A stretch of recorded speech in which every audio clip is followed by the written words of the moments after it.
Hey everyone, it's Trix.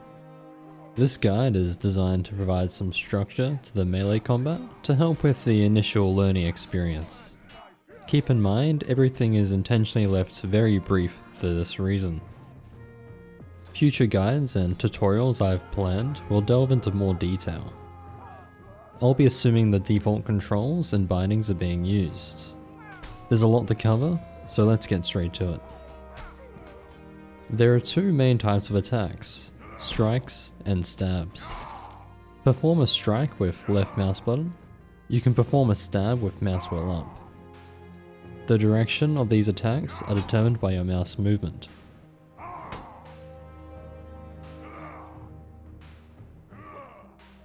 If you miss an attack, it will cost stamina and will start a recovery period in which you can't input any attacks until it's over. You cannot parry during this period either, leaving you exposed to your opponent. If you are hit during an attack with a melee weapon, it will be interrupted and cancelled. Attacks in Mordhau are rendered in real time. There are no lock-on animations, you have complete control. This means you can manipulate your attack using mouse movement and footwork during the attack window itself. This can be done for many reasons. Some include repositioning an attack to hit an opponent where they aren't expecting, redirecting an attack from one opponent to another in a group engagement, or throwing off the timing of your opponent by making your attack hit them earlier or later than expected. Attacks will not hit players directly behind you, and if you try and spin around while attacking, they'll just glance off of your opponent, dealing very little damage. If you start up another attack halfway through your current one, it will chain them together, forming a combo. This can allow for quicker follow-ups on most weapons, and are a means of prolonging your control over the fight's pace. You can perform combos with both strikes and stabs. Combos consume stamina when you miss. Missing 2 consecutive combo attacks will result in a compounded loss of stamina. One last thing to note, a comboed attack will always go right to left, or left to right. There are no same side combos. Hitting right mouse button will perform a parry. This will block your opponent's attack if you're aiming at it, and if you time it correctly. You can also parry projectiles if you're quick enough. Once you have successfully parried, you have the option to riposte. A riposte is an attack you can perform after a successful parry, and it's the only attack that can't be interrupted. To perform a riposte, start an attack as you parry. The timing might take some time to get used to. During the wind-up of your attack, you have the option to feint it. This allows you to cancel it in an attempt to trick somebody into parrying early, or if you simply wish to not commit to the attack. Keep in mind, feints cost stamina. There's a couple more quick things worth mentioning regarding feints. You cannot feint ripostes, but you can feint strikes, stabs, morphs, chambers, and kicks. You can go straight into a parry if you perform a feint. This is useful if your opponent will land their attack first. Chambers allow you to swat away an enemy attack with your own. This requires you to mirror your opponent's attack angle and to perform your own attack just before theirs hits you.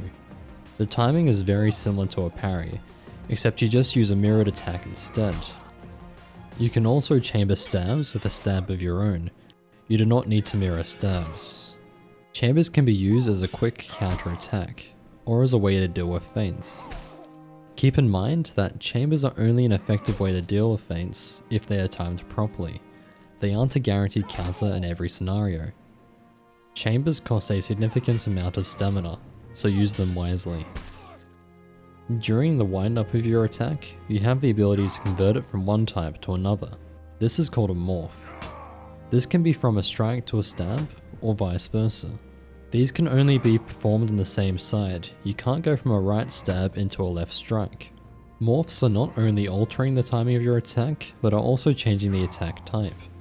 This can completely throw off a chamber attempt if it is timed properly.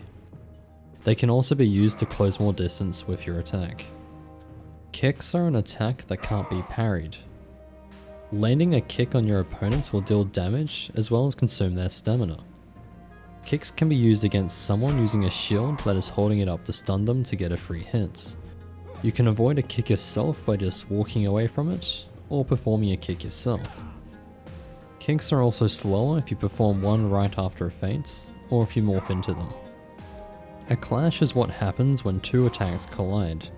If you and your opponent start attacks at roughly the same time, you might clash. You can go straight into another attack once this occurs, which can lead to some intense exchanges where you and your opponent are trying to squeeze a hit in.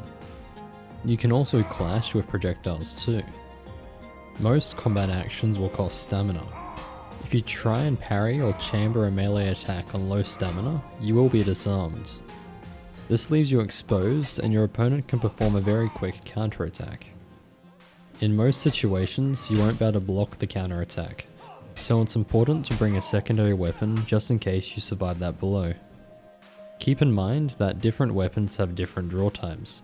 For example, switching to a dagger is faster than switching to a halberd. You will also be disarmed if you are hit by a melee attack while holding non-melee equipment, such as a bow. Most weapons have an alternate mode of use. A longsword can be flipped upside down into a Mordhau grip, allowing it to be used as a blunt weapon to deal greater damage to armoured opponents. A greatsword can be half-sworded, which will make the stab much more powerful. If a weapon has two sides, you can flip it around, and some polearms can be grouped further up or down the shafts to allow for more range, typically at the cost of speed. If a weapon doesn't have an alternate mode, you can usually throw it. Some weapons have blunt attacks. These can only hit a single target, unless it's a killing blow. Blunt attacks have a very consistent hit to kill across all armor types, and tend to do the most damage to heavy armor. Weapons with a defined blade will cleave through people on hits. These weapons tend to vary quite a bit more when it comes to damage. You will deal less damage the heavier the armor is. Shields allow you to hold a block. Shields also increase the surface area of your block, meaning it requires less accuracy. This can make it easier to deal with a ton of attacks, especially morphs and feints, but they leave you exposed to kicks. Shields also offer the ability to passively protect against projectiles. If a shield is on your back, a projectile won't be able to hit you from that direction. Mordhau offers the ability to vault and climb over objects. While jumping and holding space near an object, you're bound to clamber over it. Be careful, you'll lose control of your character in ragdoll if you're hit by melee while climbing, or if you fall a great distance. That should do it. Thanks for watching, I'll see you all again very soon. Take it easy.